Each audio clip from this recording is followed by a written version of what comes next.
to the meeting like to introduce themselves? Or have you all been here before? Oh, you've got a hand up. Corin?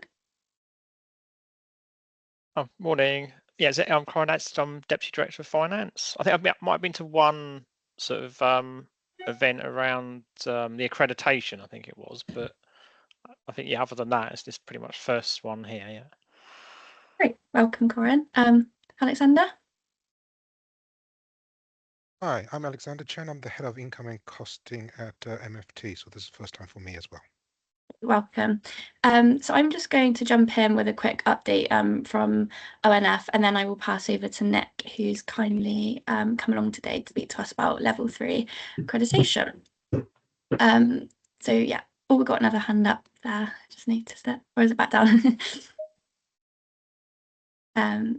Great. So just a very quick update from me. So off of the back of VMAC, we have had 4 VMAC Showcase sessions come out of this. They're all 1-hour online events, and you can find further details on these on our events page. The sessions will be focused on electronic approvals, the journey to level 3 accreditation, health and wellbeing, and advanced anomaly detection and transactional finance data. So yeah, all different sessions. I'm sure there's one for everyone to choose from there. We also have a busy January coming up with our Health and Wellbeing Conference on Tuesday, the 21st of January. And we also have Towards Excellence Accreditation Assessor Training on Wednesday, the 22nd of January. We have lots more events already in our calendar, so I'll pop the events page link in the chat and you can have a scan through. Also, just a reminder that the Career Progressors application will open in January. This is a free course for NHS finance staff, and it is a 3-day in-person programme which will be taking place in May, June and July 2025. This course is targeted at Band 5 to 7 finance professionals to develop their leadership skills, create development plans and improve interview and application techniques. We have had great feedback from delegates in the past years who've been on this course, so I'd highly recommend looking into it. So I'll pop the link in the chat for that as well. And also just to finally remind you all that the next accreditation deadline is Tuesday, the 31st of December. That's all from me. So I'll pass over to Nick, if that's okay. Yeah, good morning all. For those who don't know me, my name's Nick Brown. I'm Chief Finance Officer within Kent and Medway Partnership Trust.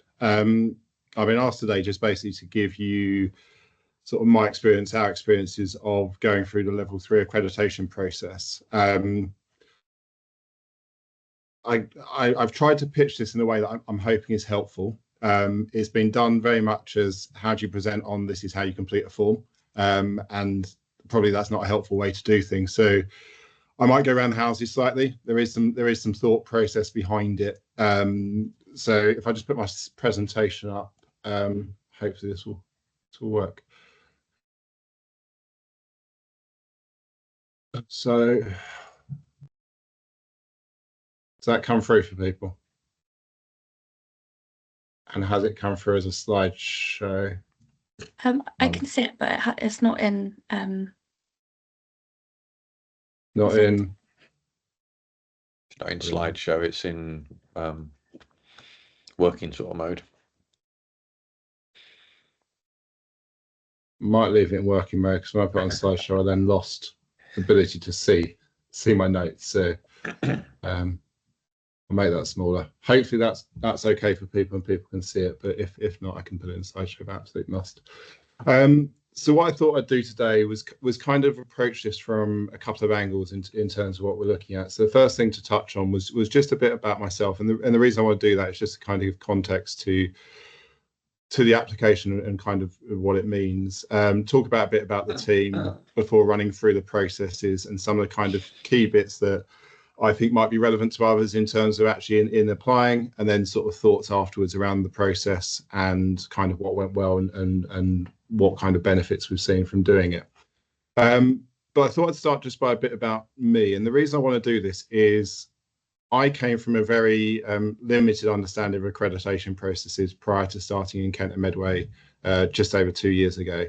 And I say this because within the first year we were going for the accreditation. So I say it as a kind of, you don't have to be an expert in the area in terms of wanting to do this. I came into the trust from working in South East London, where I've been for the best part of 14 years. I'd been through 4 restructures during that time, seen the benefit in my own career of people investing time in me, seen the benefit of investing in teams. So it came with a kind of ethic of really wanting to support people and support development.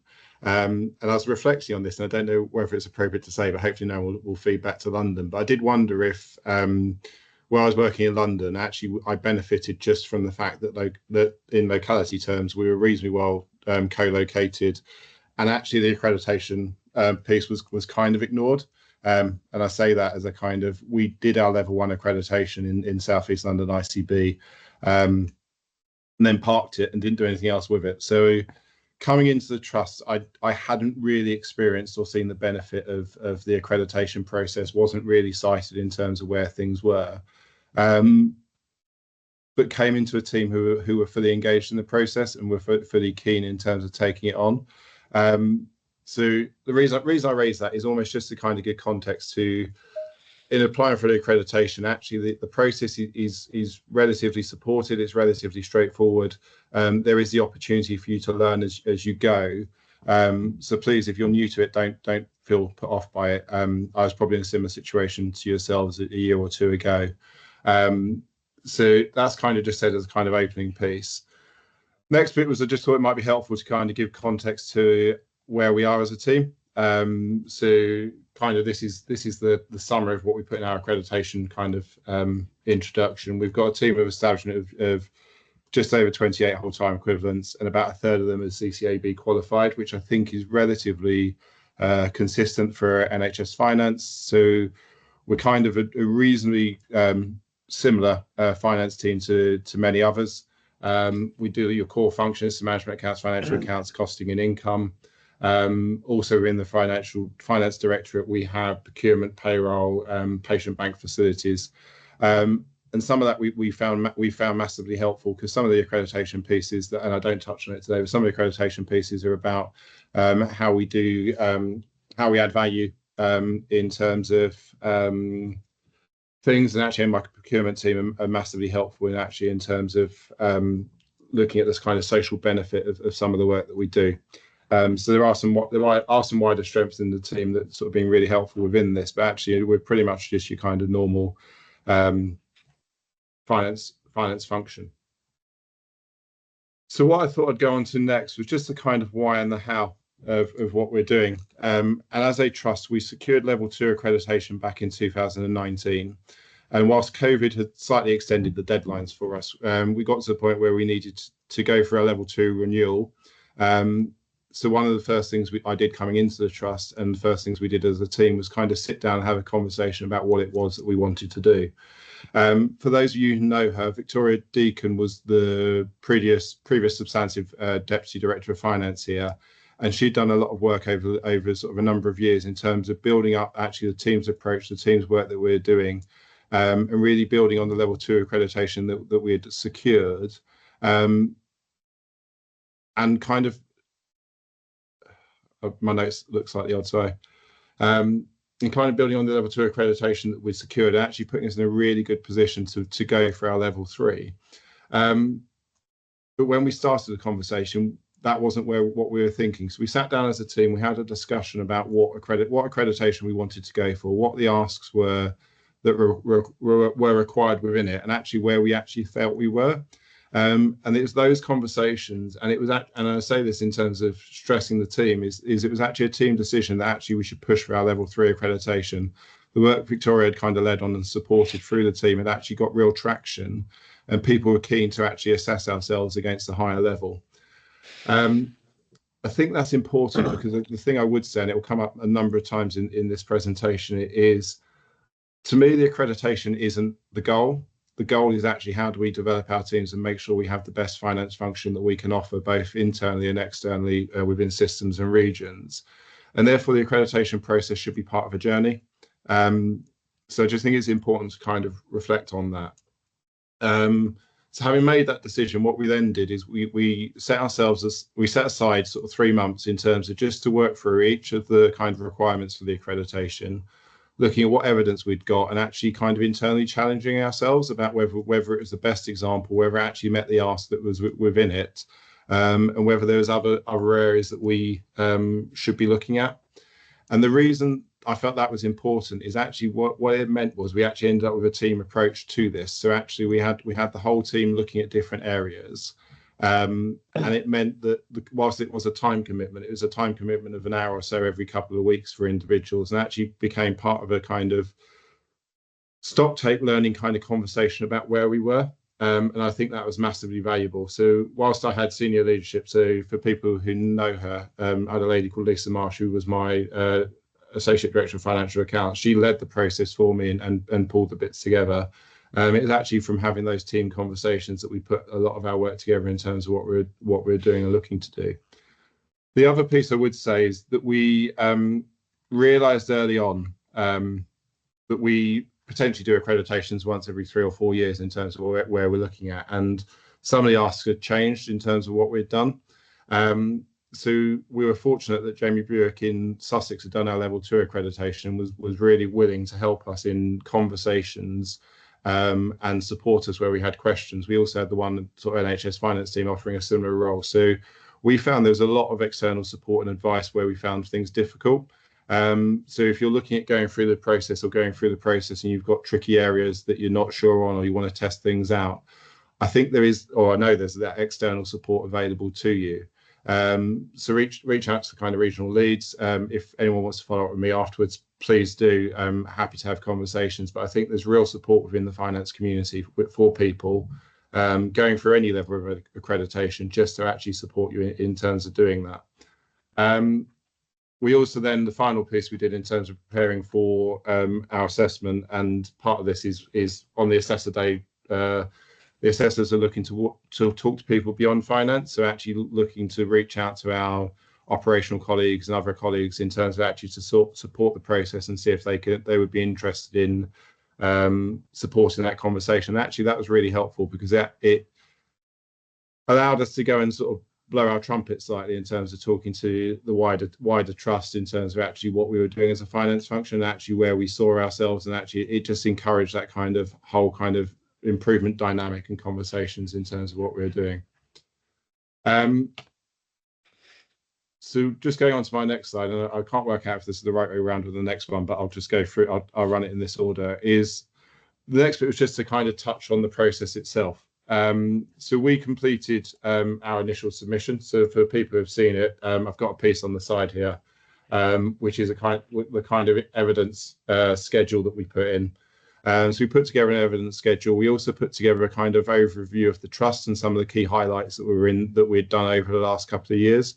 And I think that's really important in terms of the assessors understanding where we are as a trust. So we found that kind of really powerful. We put together a kind of 7-8 page document in terms of introduction to the trust, what we've been looking at, what our successes were, kind of just a reflection over the last few years in terms of the work that we'd done, and coupled that with the evidence schedule that we'd put together within the teams. Now, the thing I would say is the evidence we provided wasn't quite what the assessors were looking for in totality. And I say this kind of openly in terms of we didn't get it right first time in terms of what we submitted, and the assessors came back and asked for further information. As long as you've kind of done the first submission with your kind of best endeavours, so don't undercook it in effect. I don't think there's anything to worry about in terms of assessors coming back and asking for that further information. Something that feels obvious to you in terms of what you've written may not come across in the way that you intend, or the assessors reading it. So I found it really helpful in terms of the assessors took the opportunity to come back and ask for further information in areas where they felt that we could provide a bit more evidence or for clarifications in terms of what we were doing. And I think that to me highlighted that actually the assessment process isn't there to try and trip people up or people shouldn't be trying to kind of just hit a box in terms of what we're doing or what they're doing. It's trying to get a fair reflection of where you are as a team.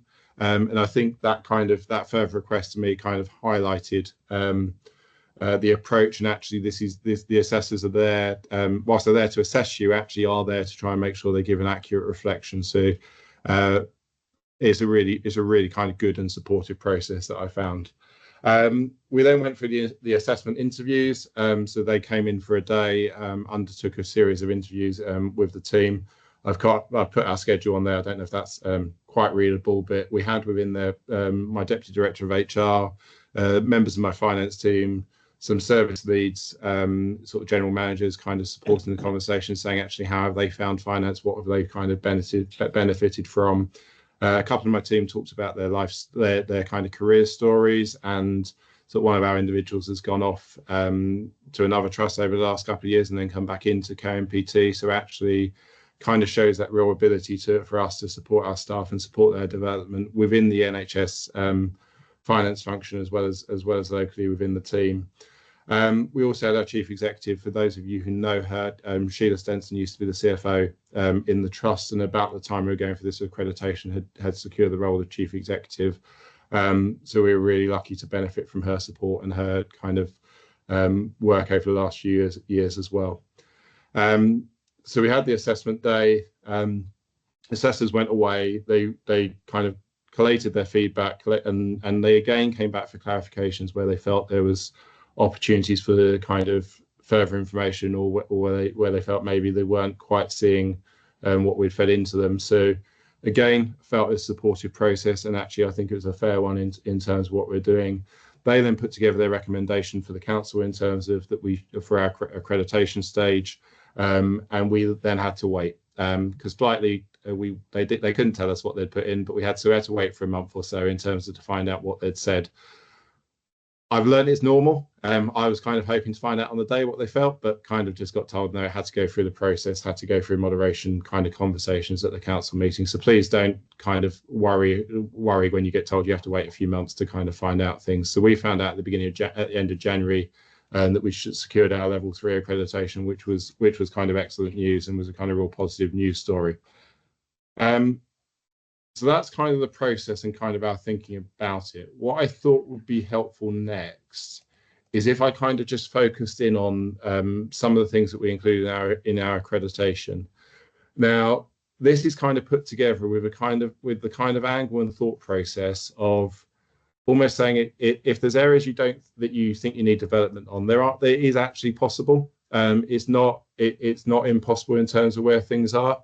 Going back to kind of one of my original comments on this is I see the accreditation process as part of your team's journey. So if you've got level 1, actually you should be working towards level 2 is absolutely what you should be doing. Actually, if you've got level 2, you should be working towards level 3. And once you've got level 3, actually, you should be working for actually how you progress your team forward, because there's always opportunity to develop in terms of what you're doing. But what I thought would be helpful to do is I've tried to set them out in kind of standard areas and kind of grouped up some of the kind of areas of thinking. But what I wanted to do is just kind of talk through the areas we touched on, and it is put very much to allow you to kind of challenge and say, actually, we do that, or we do better than that as it is at the moment. I've got no fears with people thinking that at all. This is trying to demystify what the ask is rather than anything else. So the first bit we did was looking at the infrastructure, and to me that boiled down to how we support the development of the function sort of overall and kind of across the team, but also outside the team. And I've already touched on Sheila, but we were very lucky to have Sheila chair the Regional Finance Academy. So in terms of this area, we could demonstrate kind of real engagement in terms of that wider system working. We also had the substantive Deputy Doff doing a lot of work in terms of supporting and the rest of her team doing various bits of presenting at system and regional level in terms of kind of supporting the development of finance across the NHS. But if I may, I was going to touch on myself for a minute, and this is a piece in terms of actually it's part of a development. I joined Kent and Medway in September 2022, and by November 2023, and this is when we're putting in our submission, I found that I was the CFO lead for the Insights programme, and I've recently found and I'd volunteered and got involved with the Inclusion and Diversity Network, working on the recruitment processes around there, and I've now just become a co-chair within that network as well. So the reason I say that is not to sort of blow a trumpet about the stuff that I've done, but actually just to say it's really easy to get involved. It just involves people sticking their hand up and saying yes, and actually the commitment on people is minimal or as maximum as kind of people want to do. So I would just encourage, if you're looking at this question, actually think about how we show it. I think it's just actually encouraging your teams to stick their hand up and take part in some things. I'm sure people have got examples of teams that are doing this already, but please don't be afraid in terms of encouraging your team to step forward or stepping forward yourself in terms of these areas, because I think the support at that level is really important in terms of taking on the NHS function overall. We then sort of the next section was looking at kind of personal development, and that to me is actually maximising the potential of individuals. And you all know we're in a finance team. You'll have people wanting to do different things within their career, having different reasons for turning up at work every day. And actually that kind of personal development, looking at PDPs, training approaches and programs, and looking at how we protect learning time for people to grow is, I think, massively important. But I think it's actually how you tailor it to the individuals. So within the trust, we operate a 6-week sort of one-to-one process, which builds on the PDP. So you have those individual conversations with people about where they are. We've also kind of committed to and support coaching both internally and working with One NHS Finance around the sponsorship program, and we provide sponsors into there. So again, it's about how you support that development of the finance function on a personal kind of level. We're also looking at the professional development. So I took this as actually increasing understanding of finance, and that's both internal and external. So internally, we've run sort of training programs. We look at kind of how we develop our team. We look at actually how we've offer secondment opportunities as a kind of first option when we've got vacancies. So I came into the trust on the secondment as covering Victoria's maternity leave. Use that as a kind of development opportunity for myself in terms of actually I've therefore managed to secure the CFO role. But actually I've got members in my team at the moment who are acting up, taking that kind of secondment opportunity to actually develop their own career. And I find that massively powerful. And I think there's a piece of work in terms of actually how do we do that a bit wider than individual teams, but across systems, etc. Also looking then at training across the trust. This to me was kind of the work that I'm sure a lot of us do day to day, but actually how do we train our non-finance colleagues in finance? Actually, how do we gain that understanding of what it is that they do, what support it is that they need? So just your kind of training approaches that you've got on there. And part of the kind of professional development as we saw it is actually how do we work at system level and how do we support the system development, the system growth in terms of understanding.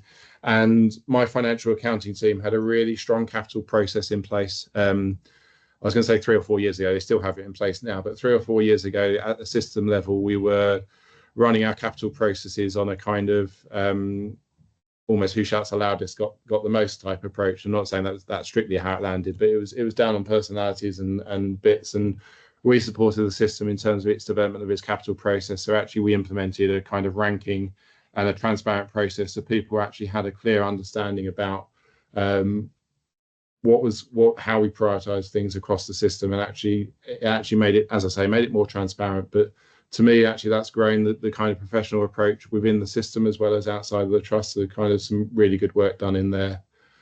We then looked at work we've done on workforce development. So some of this is around the kind of competency assessment of your team, where you are reviewing a kind of where the opportunities lies. We've coupled that with our talent management process and kind of succession planning processes that we've got within the trust. And you'd all have seen the One NHS work that's come out recently or in the last year or so in terms of actually that succession planning across the kind of systems, which I think is a really supportive thing. So that to me is that kind of area. So just making sure that you're doing that within your kind of trust. I've already touched on my roles within inclusion and diversity across at the system level, but actually using that to develop the diversity or support the diversity within individual teams. So one of the kind of things I'm quite passionate is actually making sure we get that diversity coming through from our recruitment processes and decisions. So as an example, I've just gone out for my Deputy Director of Finance within the trust, and that process we ran with our HR function. We had inclusion and diversity ambassadors on the panel. I had my HR team challenge me to stop speaking in finance terms when I put the advert out, to actually try and encourage people to come in from outside the NHS, etc. We shared the questions prior to interview. I'd say on that it didn't quite go as I intended. So only 50% of the candidates saw the questions, 50% didn't pick up their email. But and we did allow for that in our decision making. But we did actually see a noticeable improvement in the conversations at interviews, and actually I think is a real kind of endorsement of sharing questions and actually allowing people to present their best self at interviews, because actually that's what the kind of approach we take every day with work. So we've done a lot of work around the workforce development. The piece I would say, and this is where I think the accreditation is part of the process, is prior to going through the process, we felt we had a really strong talent management approach. Actually, by having the accreditation process, we took a stock take, and it probably wasn't quite landing as intended. And I say this openly, almost just as a, it isn't about getting everything right. I think we recognise that in our accreditation process, we acknowledged it, and actually we'd put in plans to actually start to relook at and actually how we reinvigorated our talent management process. So actually it was inclusive for everybody, because I felt some people on the edges when we looked at it probably didn't see it in the positive manner that we had hoped. So we took it as an opportunity to kind of learn and develop in terms of what we're doing. The next bit we looked at was kind of the finance competencies. So the trust training approaches that I've touched on earlier, the opportunity to work beyond finance. My previous Associate Director of Financial Management actually took a real lead in a key work stream within the trust. So a lady called Nicola George, for me, led on a piece of work around our community mental health framework, which for people who don't work within mental health is actually how do we work with our partner organisations within the third sector to make sure we have a holistic approach to mental health services, so people coming in are supported in the right way. So Nicola did a really good, strong piece of work on there, which I felt was really beneficial, but sort of showed our ability to work beyond finance. We've done work at kind of regional level, and we've also, and this is the best practice piece, is we're able to sort of show how we weren't just inward looking in terms of as a trust. So I'll try and work out what date it was. March 23, we implemented day one reporting within the trust.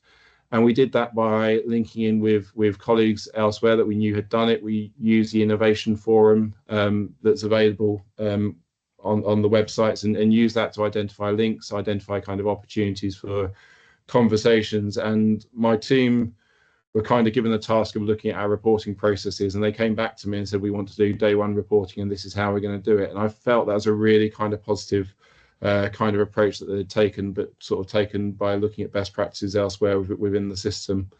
The final piece in terms of standards is looking at business controls. Probably two kind of examples that I put out on here is one is service line reporting. We've got service line reporting in place within the trust. But we've also tried to take it that one step further. So we've looked at how we use service line reporting to implement our cost improvement program. So our cost improvement program is now focused on services and services in totality. So we do less cost improvements, but on a bigger scale on a kind of annual basis. So last year, one of the services we looked at, we managed to reduce costs by 7%, but increase activity by 20%. So to me, that shows the real power of actually using service line and kind of that approach in terms of actually delivering for the trust and for our population. Also things in terms of we use the HMA external governance checklist, which I'm sure everyone's had the pleasure of going through, and I'm sure a number of us have gone through again this year. But we've used that to start to develop an internal development plan about areas that we want to look at, and we kind of revisit it regularly to check out where we are and just kind of check where we'd expect to be. So just kind of using those tools to kind of give that kind of positive assurance about where we are and what we're doing. And so that's kind of just a kind of brief overview of the summary that we kind of put together. As I said at the beginning of this slide, this wasn't done to kind of blow a trumpet. It was done as a kind of, that these are things I'm sure lots of people on this call are doing. And I think is actually understanding the work that you've got going on and using it to harness it into these areas to provide that evidence that people are looking for. So it's trying to sort of demystify it as a kind of ask, but it does take that time in terms of conversations. And these are the areas that we spoke through as a team over a number of months in terms of identifying what we felt showed the work we're doing, what evidence we had around it, and actually challenging ourselves about whether it kind of met the standard that was being looked for. So my final slide before I'll pause for questions is just to kind of look at kind of learnings and outcomes that we took from the accreditation process. I think the first thing to say is I found the process, is what I've touched on. I found the process really supportive, and I found that it was actually just looking to give a fair reflection of where we are as teams. So the thing I would stress is if you're going for accreditation at level 2 and level 3, is actually to make it part of your team's journey. I think the fact people are here today and want to listen to me, I think probably people are in that headspace already. But I think the important thing of accreditation is about actually developing the best teams that we can. So don't just look at it as the overall goal. Look at it as part of your journey in terms of with your goal being to have the best team available. The bit I didn't realise in terms of my initial conversation, so I'll just say it's something obvious, is you need all your accreditations on all levels. So you're going for level 3, make sure your level 1 and 2 are up to date in terms of where things are. We put all 3 in at the same time. I think that's absolutely fine. But it does obviously add to the workload if you're going through all 3 at the same piece. There is a time commitment. I've got no doubt that you could probably put somebody in a room for a week and just tell them to put your application process together, and it would be a good standard. But just take the time within your teams. We set aside 3 months. We had regular kind of fortnightly meetings where we caught up in terms of where things were. We split the workload, but actually there is a time commitment from your teams in terms of putting it together. So don't think you can do it sort of. I don't know when the deadline is, and Stuart, you'll tell me you have to give 6 months notice anyway, but I think the deadline's the 2nd of December. Don't think you can go for the 2nd of December if you haven't started it yet, sort of thing. Just take the time to get it right. And I think that feeds into the kind of first point about making it part of your team's journey. The piece I did find is the accreditation offers you a best practice template to work to. So actually, if you're on level 2 now, start having a look at the level 3 template. It will give you ideas about what you should be thinking about and opportunities in terms of development. We also use it for that self-assessment and challenge. So the piece I said around talent management that we're re-looking at we have re-looked at within the team actually came about from assessing ourselves against the template. So please don't be afraid to use it. Don't just kind of put it in a box for the accreditation process itself. Take the opportunity to use it in your day-to-day work. Use it in your kind of team development that's there. I think it's a really good structure in terms of supporting you and supporting your teams in moving forward. As I said at the beginning, we took this as a team decision. I think it is a team decision. I think to be successful in this process, your team are critical for it. It's not going to be down to an individual, and that's the piece where I kind of introduced at the beginning of me not knowing anything coming into the role. Is it wasn't done because I said we wanted to do this. It came from the team saying this is what we want to do, and then fully backing the process and the kind of demand that was being made on them. The final piece in terms of learning is actually that support that was available. As I've touched on, Jamie was invaluable in Sussex in supporting us in our application, but similarly with One NHS Finance, we found actually we could have those conversations. So if you're finding you're getting stuck on an area or there's a bit you're not quite sure on, please ask. I'm sure a number of us would be prepared to kind of take an hour to kind of talk things through, check where you are. As I say, it's intended to reflect where people are, not to trip people up. So please take the opportunity to speak to people. The bit I would say is kind of outcomes. And I didn't know how to word this first once, but I put better team from the commitment. And I say that not from the level 3 accreditation, but I think from the whole accreditation process. So I think the whole accreditation process allows you to challenge where you are, where your teams are, challenge that support you're giving to the teams, and your teams are giving kind of wider. But I think what we found by going through the accreditation is actually we've ended up with a better team from it. So massive credit to Victoria, who's doing my role previously in terms of the work that she started on this, in terms of taking this forward with Sheila and that wider team, but actually has allowed us a really kind of good position to build on. As I kind of touched on, it gave us an opportunity to stock take where we are and identify ways forward. Going back to my kind of make it part of your team's journey is don't take level 3 accreditation success as the end of what you're looking to do. Use it as an opportunity to move forward from again.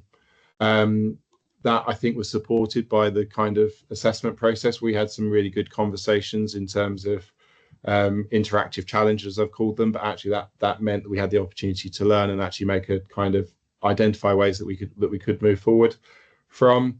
In getting the accreditation, we had really good team recognition. So we've ended up in our annual report. We've ended up in trust newsletters. We've been promoted across various LinkedIn bits and pieces. We can put the level 3 accreditation on the bottom of our signature.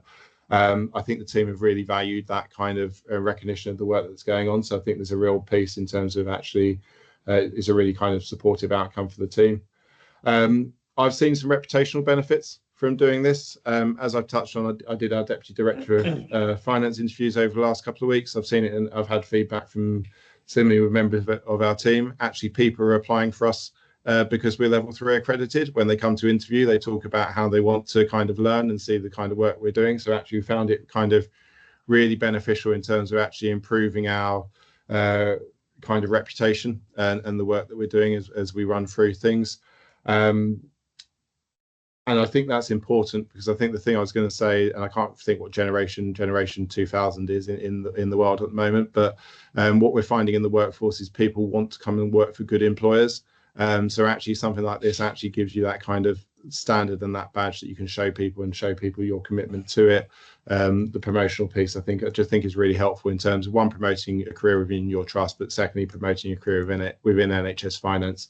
And I think it's really important that from a kind of NHS perspective, we're attracting the best people that we can. So I think this is really kind of is supportive of that.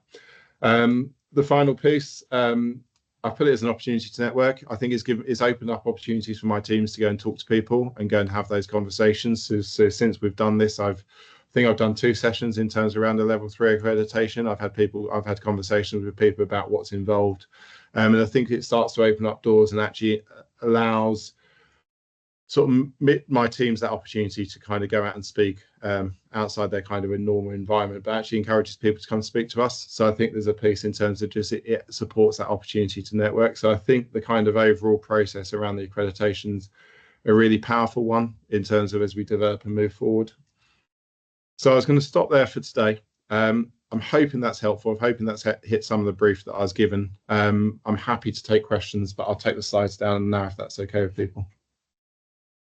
Thanks, Nick. Does anyone have any questions? Matthew? Yeah, hi Nick, thanks for that. I've got a bit of a little bit of a selfish question, I suppose. It might be for a separate conversation. We're currently going for level 2 at the SCW, but one of the things we're doing, and you touched on it for level 3, is the group interviews or assessments with a sort of a dozen of our staff with the assessors.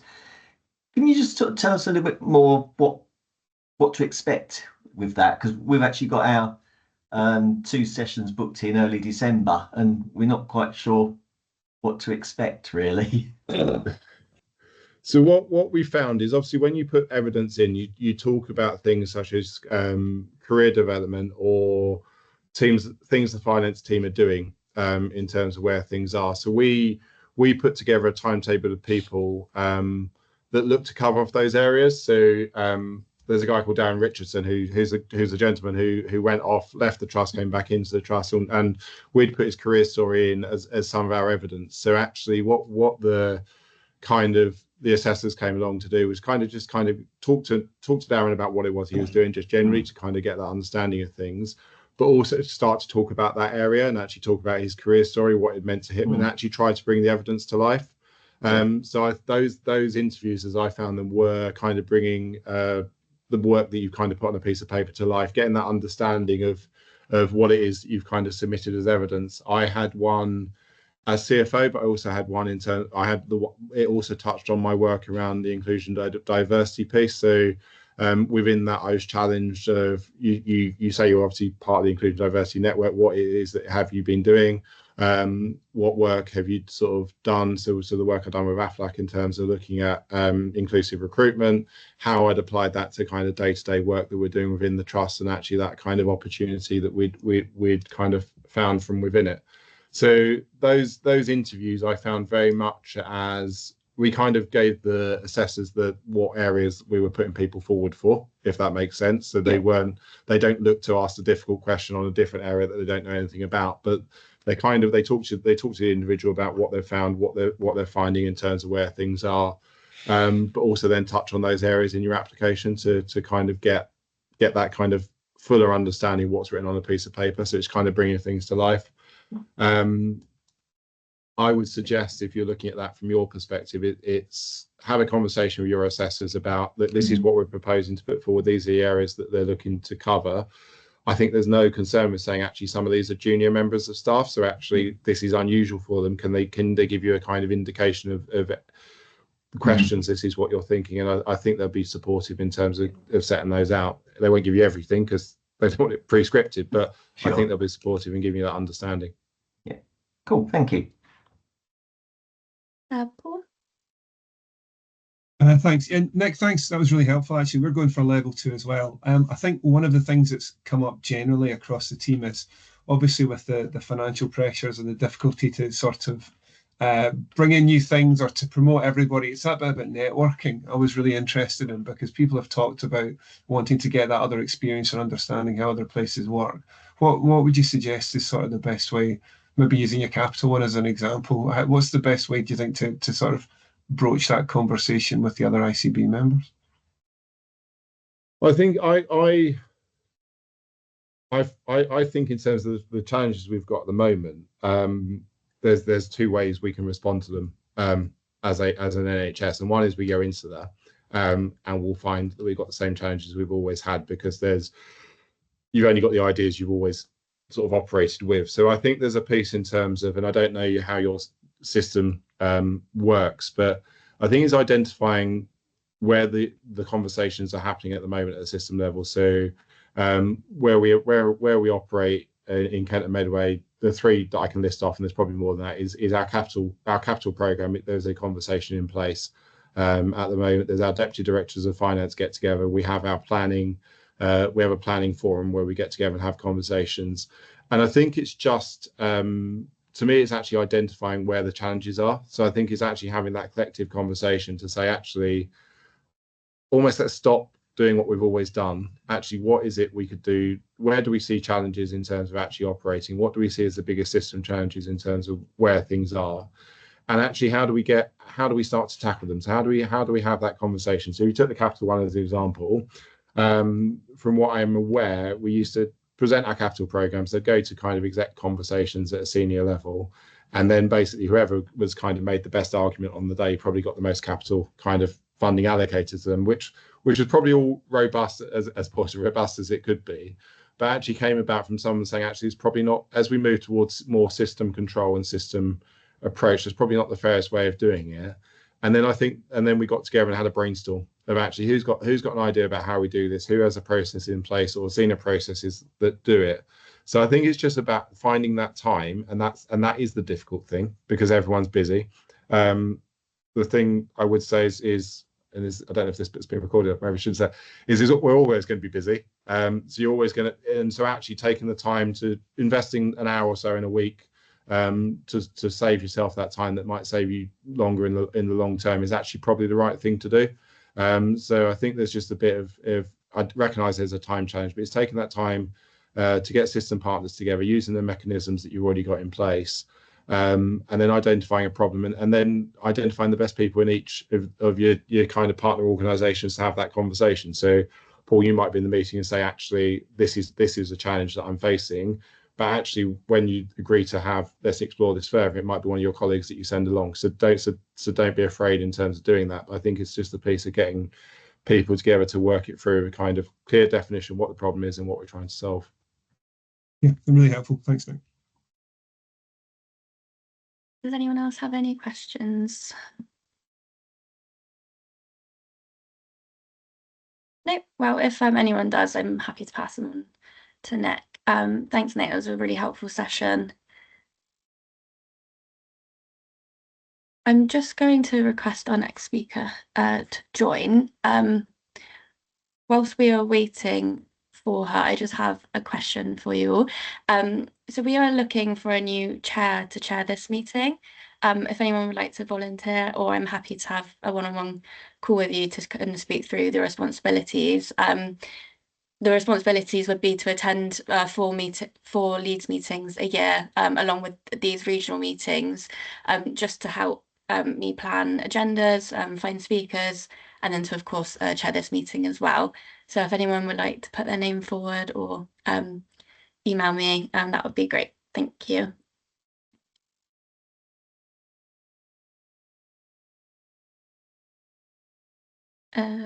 Sorry, 2 seconds. I think I've just got an email from Alison.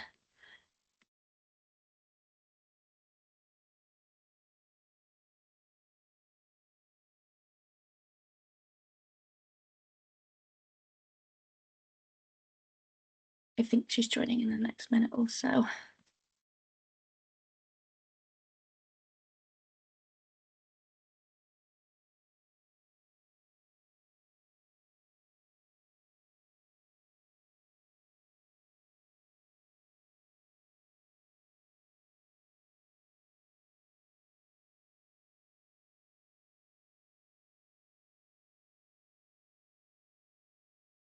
Whilst we're waiting, did anyone attend VMAC online or in person?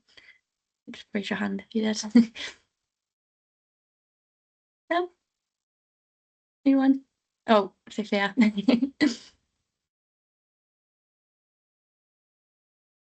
it was very good. great. Yeah, it was a good day, wasn't it? Yeah.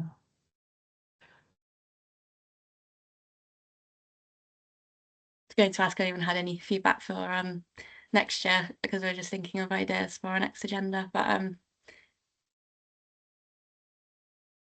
I can paste the link to the recording if anyone would like to watch it. There's some really good sessions. Oh, here's Alison. Hi, Alison.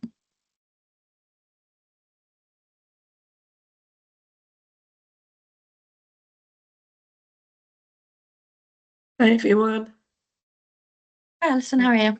Yeah. So we have Alison here to speak to us about the South East Academy Careers Programme. Hello, can you hear me now? Yes. Yeah. I can't hear you, just a minute.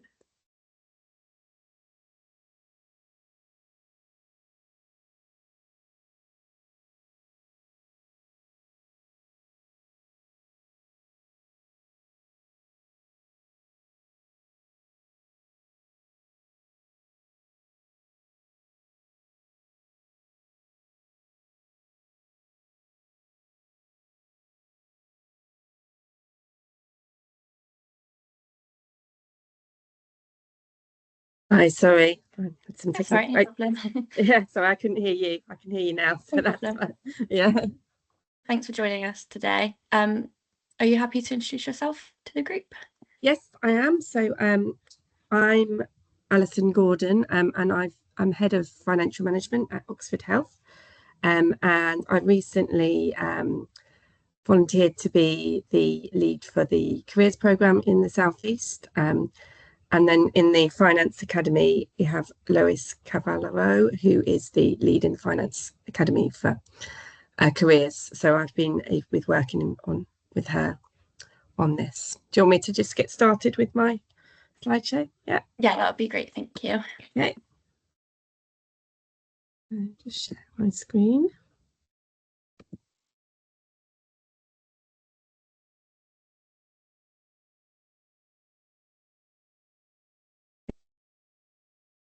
Okay, can you also? Yeah, that's working for me. Okay. I can't, I've only got one screen, so I can't see you. So please shout out if you've got any questions as we go along, but I can take questions at the end. So firstly, just to say that Lois prepared these slides for me. So if I don't sound, apologies if I don't sound completely confident in what I'm talking about, but Lois knows a lot more about this than me, but I'll hopefully I can get the main messages across.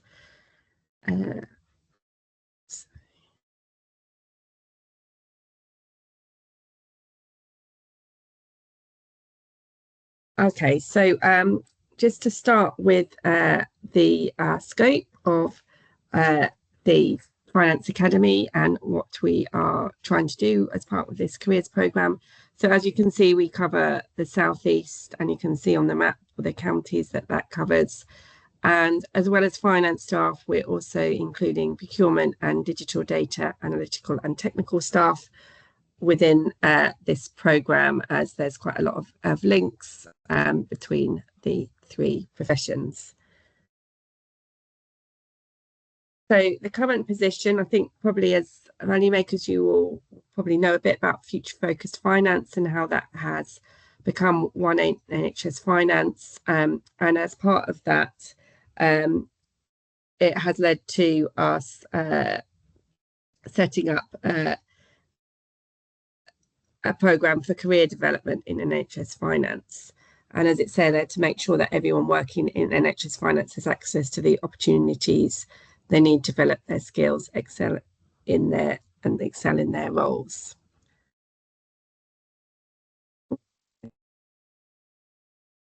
So the mission of the Finance Academy is for the NHS to be the employer of choice for finance, procurement and digital professions. Particularly at the moment, I suppose particular things at the moment, this generation, there's quite a lot of choice for people to do when they leave school. So want to make sure people know about the NHS and know about these professions in the NHS, as well as the sort of traditional clinical roles in the NHS. So why are we doing this? Well, there is national gaps in NHS workforce, and particularly in finance. People have had difficulty recruiting to suitable candidates. So we want to, this is trying to help get the finance profession to have a higher profile, attract talent in, and so that we can be effective, because as you all know, finance procurement are crucial to us delivering our objectives in the NHS. And so the top three priorities here is make our workplace the best it can be, attract new talent, and develop the talent we have. And then this slide just talks a bit more about what we're doing within those each of those objectives. Hopefully that's quite self-explanatory for you to just read the slide. And then how we are looking to, next thing is sort of how we're looking to do this. So specific challenge in the southeast, because we're quite close to London, that it means it's tempting for people to go to London, get higher salaries.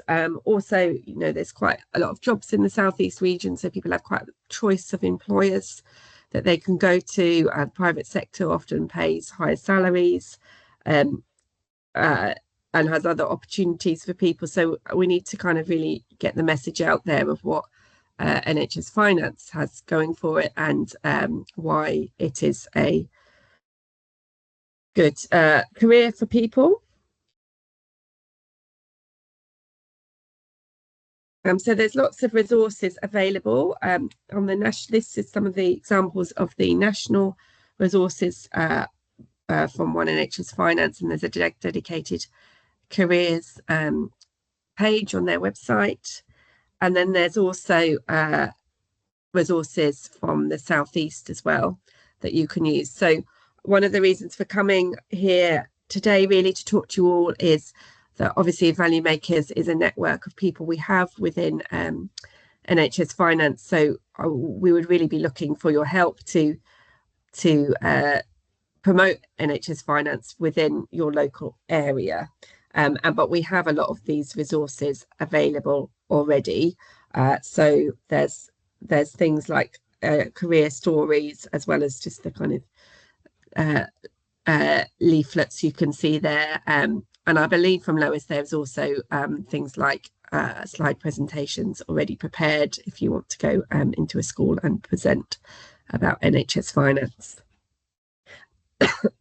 And the chair of the Academy, Sheila Stenson, will soon be writing out to all schools and colleges in the region to with some of this resources, so that they have that in their careers departments in schools already, and at least get the message out that way. Obviously, there's a huge number of schools, colleges in the southeast area, so it's a lot to it's not really realistic to get out to every single one, but at least if we can get resources out, then hopefully the message starts getting through to people that it's a possible career opportunity. So I guess this is a bit more about what I was saying about we want to just use our networks that we already have as part of One NHS Finance to develop this. So Lois has already started going to some careers fairs, and other people who have been involved in the career steering group, but so far it's very much in the Kent and Medway area, because that's where Lois is based, and certainly when I looked at her list from Oxfordshire, where I'm based there, and just generally the sort of Bob area, there's been nothing done so far in this, so it would be great to have a sort of network of people who could go out in their own area. There are sort of organisations, careers and enterprise hubs that we can make links with, and Lois has already made links with, so that we get an idea of where we could go out to careers fairs or other things where a school once talks about careers in NHS as well, that kind of thing. So we do have a link in, but obviously we need more people to get involved. And also on communication, so we want to create a sort of resources and database of things to help standardise new recruits' experience, provide support with placements, promote vacancies and things, as well as going out to schools, just some resources to help people with their recruitment. And then this is just a specific thing that's being done, which is the Finance Insights, the placement scheme. So this is with the start of September next year. So there are, it's a 12-month paid work experience placement for year 13 leavers, and it's specifically for people who have from low income families, and one of the measures of that is whether they've been receiving free school meals over the past 6 years. So we're looking for a host organisations. We have some already, but I believe we don't have any in Sussex yet. So if anyone's interested from any region, but specifically Sussex, we're looking for host organisations. So it is it's paid at a band 2. So although as an organisation you would have to pay that salary, it is only a band 2 salary, so not a huge expense, and it is only for 12 months. So one thing we've volunteered to host someone on this placement. One thing is we've been thinking about what they would go on to do, and maybe you may need to think about sort of an apprentice position afterwards, or whether you do have a role for them to go into, because this is more, this isn't really an apprentice, it's just a kind of paid work experience, to just give them some experience of working in the finance environment, really. So I've mentioned a few of these things already about why I've come to talk to you today, really, and why we'd like your help. So first is to promote the Finance Insight Placement Scheme, either either in terms of offering to host a placement, but also just if you know anyone who might be interested in applying for it, maybe if you could put it on your organisation's intranet pages so that other people in the organisation know about it. And careers education, if you are able to connect with schools, if you're interested in being involved in going out to some schools, then let Lois and I know, and we can put you in touch with the local schools and tell you what you might be able to help with. And then open opportunities for young people. I've already sort of touched on this a little bit with the apprentices. So one of the things we had discussed is finance departments now don't have that many entry positions because we don't have so much sort of data processing. And so it's quite hard to provide opportunities for school leavers because a lot of roles need a certain amount of experience, or at least office working experience, before they're suitable candidate. But if we want to attract people into careers, we need to be able to provide those opportunities, and apprentices are probably the easiest way of doing that. And we can provide you with some information on and some advice on how you go around the apprenticeship route, but also just generally looking for other opportunities that you might be able to provide, things like graduate training schemes as well, as a different group of young people, but again, it gets people sort of talent into the service. And then just sharing the careers resources, and like I say, share within your organisation. Even if you're not sharing with schools and colleges, at least you can promote it within your organisation, because people who work in some other services might also have children or relatives who are interested in a career in NHS finance, so that would be helpful. And then what we're thinking of doing going forward, so the career steering group is relatively new, as you can see, set up in September 2024. So we want to just continue with that and try and get it established, really, because it's still quite early days. And then use their Value Makers network to promote careers, and that's kind of our first task in doing that, but very happy to kind of come again in future if people are interested in specific things they can help with. And then we've kind of got five priority areas. So we thought we would probably start with apprenticeships and T-levels, as that's something quite tangible. We can look at promoting in organisations, opening opportunities for young people, careers events, as I say, just going out to careers events, promoting careers in NHS finance, engaging the South East Value Maker Network, and also the Finance Insights Placement Scheme, and making sure that we get that going. So that is what we're going to work on to start with, but welcome any feedback on things you'd like us to look at as well.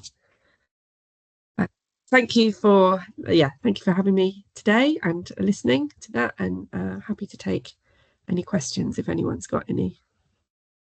Great, thanks, Alison. Has anyone got any questions? No, no worries. I'm happy to pass them on to you, Alison, if I get any. Okay, yeah, sure. Thank you very much. Thanks for your time. Thank you. Bye. Just the final thing on our agenda quickly is I'd just like to celebrate our successes. At the Value Maker Annual Conference, we actually had 2 winners from the South East. So I'd just like to name everyone. So we had 117 nominations in total, 9 of those in the South East. A little on the lower side for my liking. I think we can get some more next year. I think maybe nearer to the time we can have a session on the agenda about the awards and how you nominate people. Congrats to all of the nominees. So the nominees were Jeff Lawrence, Stuart Wayman, Tracy Stickland, Natasha Blessing, Tim Blatt, Tristan Spencer, the Financial Sustainability Team, Alison Gracie, and Martin Hefferon. So the 2 winners were Tim Blatt, who won the Finance Education Award, and the Financial Sustainability Team won the Innovation Award. One from Sussex Community NHS Foundation Trust, and the other from Sussex Partnership NHS Foundation Trust. So I'd just like to say a big congrats to them. And I just have a little photo here that I'll pop in the chat of if you'd like to share it. Yeah, I think it's great that everyone was nominated. Congrats to Stuart. I can see you on the call there for being nominated. So I was going to ask, as I said before, if anyone had any feedback from the day, but I don't think many of you attended. But does anyone have anything that they would like to see in these meetings going forward? Any certain topics that I could bring to the leads for our next meeting? No ideas at the moment. That's fine. I can I'm just thinking of putting together a survey to circulate to you all, so you can pick through what you'd be most interested in. That would just help me focus on what I can plan for next year. So I think that's everything on the agenda. Thank you so much to Nick and Alison for coming along, speaking to us today. I can give you some time back. Oh, Corin? Right, yeah, sorry, just a note of thanks to Nick and Alison. Yeah, thanks, Nick. It's really useful just giving that overview on the accreditation, because we're trying to go for level 2, so there's some good tips in there. Thank you. Corin. Lorraine? Sorry, I wanted to ask Alison a question, but she's gone. But I know Alison anyway. I didn't want to ask her a question. Actually, I just wanted to say, well done for getting South Central area involved in all of this, because I think it's really important. It tends to be concentrated in KSS, and I think we need to sort of like involve more of the trusts that sit within the South Central area, you know, Hampshire and the Isle of Wight and Frimley and Bob. So I think, you know, well done to Alison for doing that. So I'll feed that back to her myself, actually. Thanks. Thanks, Lorraine. So yeah, I can just give everyone some time back. Thank you all for attending today. Just a reminder that if anyone would like to come forward to be a chair for these meetings, please do drop me an email and we can have a chat about it offline. Thanks, everyone. Thank you. Bye.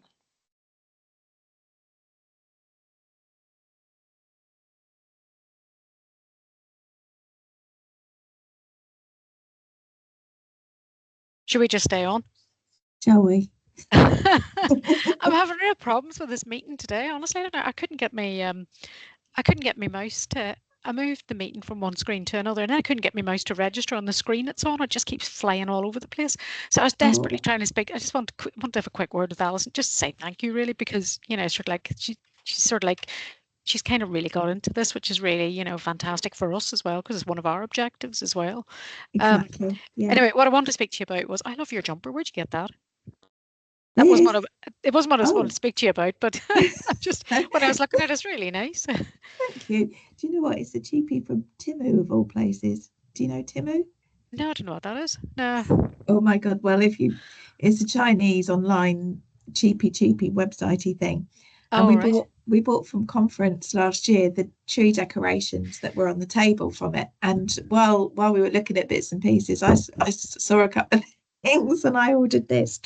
So it's as cheap as chips. Yeah, anyway, looks nice actually. Oh, no worries. No, what I was wondering about was we've got our Southeast staff briefing next week. We do finance staff briefings every month, and I'm doing something on FFF. Now I sort of had a look to see if I had a look at some presentations and things, and then just when Alison produced the presentation today, I was thinking, I wonder if they've got a standalone presentation for FFF that I could use as well. You know, something like what Jamie had done, but not quite as, you know, because I think I probably have Jamie's. Well, I might need you to send me Jamie's presentation again if that's what it is. Yeah. But if there was anything else that I could use rather than sort of like start from scratch. Not that I'm aware of. I can ask One NHS Finance if they've got anything. Right. Okay. Mm-hmm. Yeah. But otherwise, not that I'm aware of. No. All right. Okay.